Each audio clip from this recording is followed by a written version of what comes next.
Hi, students. Welcome to week 3. I hope you guys are doing really well. I hope that you are really starting the process of building your annotated bibliography and finding some really good sources, really actively engaging with those sources and reading them. I didn't talk about this last week, and it's something I probably need to address.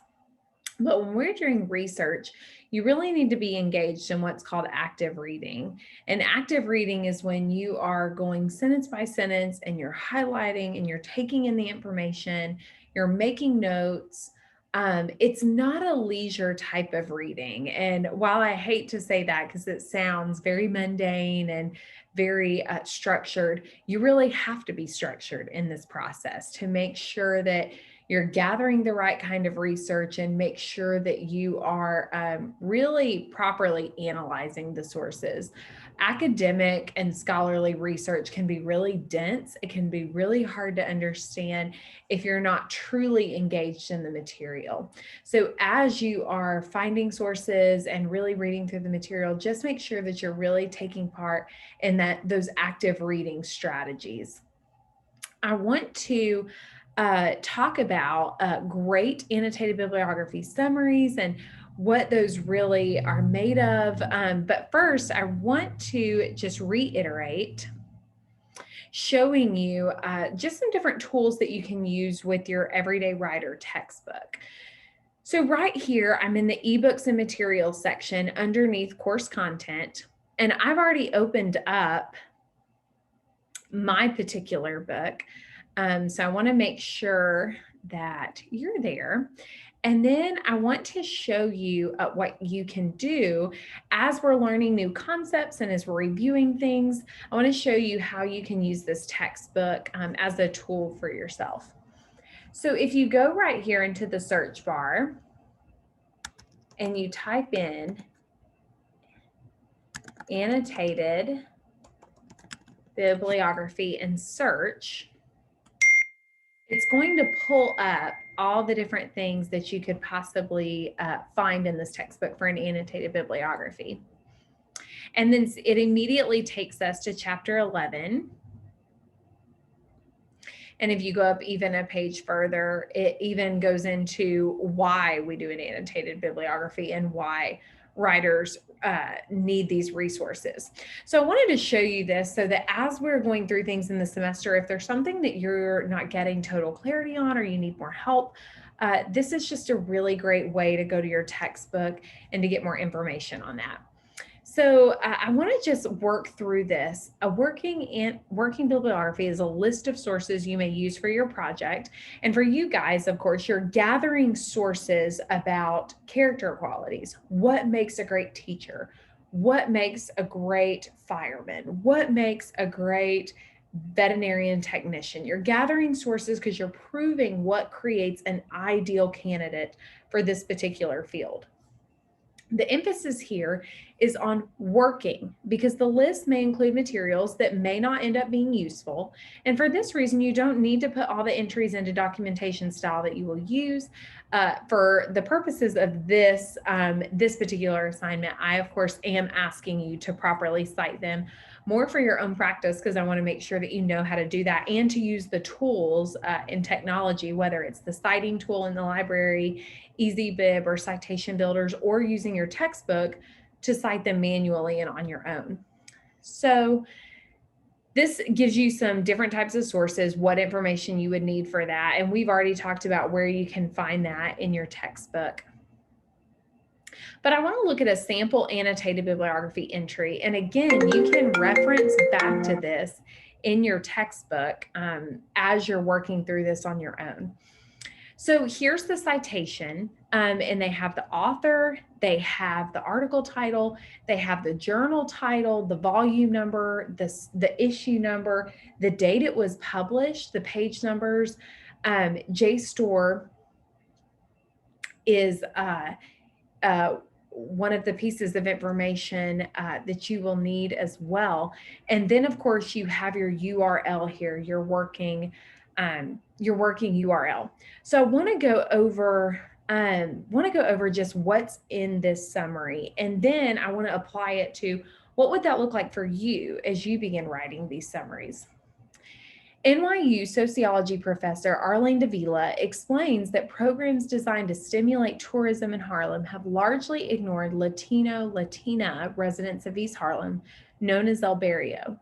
Rather than blaming leaders of Harlem's Black neighborhoods, which she suggests are seen as more marketable to tourists, she suggests that the anti-Latino bias of the economic policies of the Upper Manhattan Empowerment Zone. Davila calls for debate about the problems that come with treating culture as a commodity.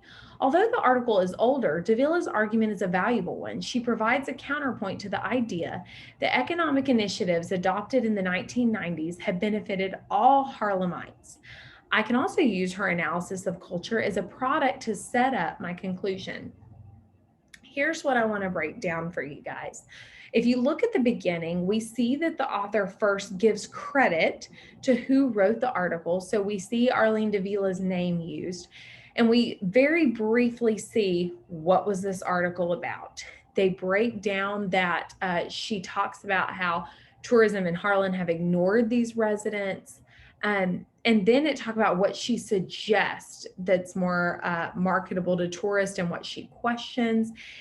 It gives the call to action that she calls for a debate about the problems that come with treating culture as a commodity. So we see in the first 3 to 4 sentences, there's a very solid summary there. Then the author of the summary comments that this is a little bit older of an article. So perhaps one of the things that you might say is, if your article is from 1995, although this article might be older, clearly, classroom culture has always been important across the decades for teachers or educators. What I want you to recognize is that it's okay to show where there's a weakness, because you as a writer then have an opportunity to combat that weakness with why the article is a strong one to use. And then it talks about how this article is going to be helpful in the paper. The author does a really good idea about using third person. It is okay at the end of your summary to say things like, I can use this as her analysis of culture as a product to set up my conclusion. That's okay. But I would really encourage you, it's best to practice using third person. That's what you're going to be writing in throughout this entire course. There's, of course, discussion boards where you're writing first person. But as far as your essays go, there should be no first person language, no I, me, myself.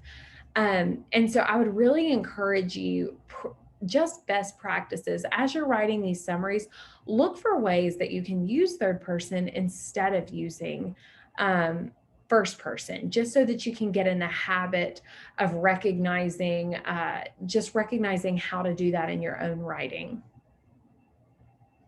And then just this little blurb, it says, in this annotated bibliography entry for an article Julia Sakowitz used in her essay on tourism in Harlem, she opens up by summarizing Davila's argument in the first 3 sentences and then explains why the source is useful to her in the last 3 sentences, thus combining description and evaluation in her bibliographical note. So just a few key things I want you to walk away remembering. It's important to credit the author, okay?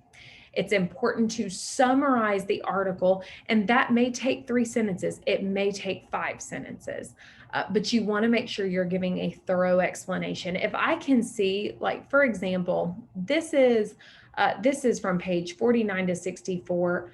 This isn't even a 20-page journal article. So I'm not expecting an 8-sentence summary. This can probably be summarized in 3 to 4 sentences. But if I see that it's a 60-page or it's a 70-page, I'm going to expect that it's going to take you a little bit longer to summarize an article like that. And then in the last 3 sentences, it talks about how this is going to be useful in the essay. And guys, that's really for you. That's for you as you're writing that first essay to be able to go back to the annotated bibliography and say, okay, what was this article about and why did I read it? What was it going to contribute to this paper? So write those sentences for your memory. Write those sentences to help you create content when you start going to write your essay. I think if you look at the big picture of this annotated bibliography and essay, if you can look at, okay, I'm crafting the annotated bibliography to set up the foundation for my essay, then you're going to understand what kind of material you really need to pour into this annotated bibliography. Structure it in a way that's useful and helpful to you as you begin to craft that essay.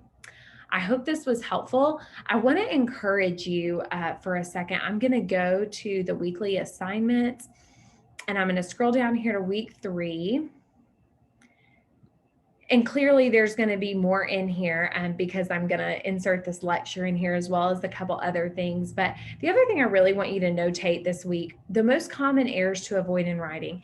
Even though the annotated bibliography is not an essay, I still expect you to write using collegiate syntax, diction, mechanics, grammar. And so I thought it would be really helpful for you if I went through and really kind of broke down 20 mistakes that I see often, whether it's in papers, through your discussion boards. I also gave you examples with each of these so that you could see, okay, how does this work and how can I see this in my own writing? So make sure after you watch this lecture, go through those, look at some of your past writings, look at your discussion boards and question yourself, how are you making these mistakes? What are some things that you need to work on personally as a writer and a student to avoid some of these common errors?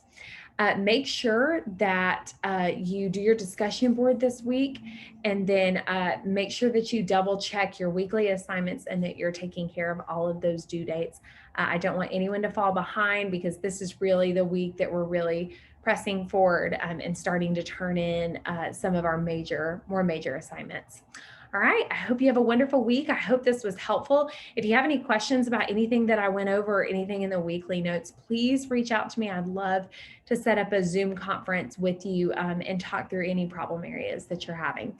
I hope you have a wonderful day and we will talk soon.